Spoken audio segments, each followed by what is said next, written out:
Today, I'll show you a simple way to unlock your phone's screen lock or password without losing any data.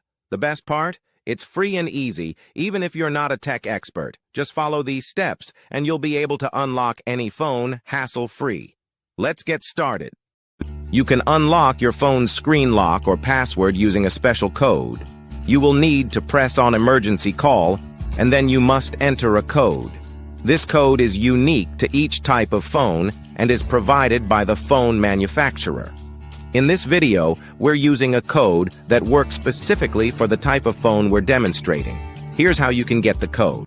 Visit this website that provides unlock codes for free using a unique method. And that's it.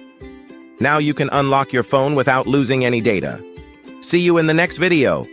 Bye.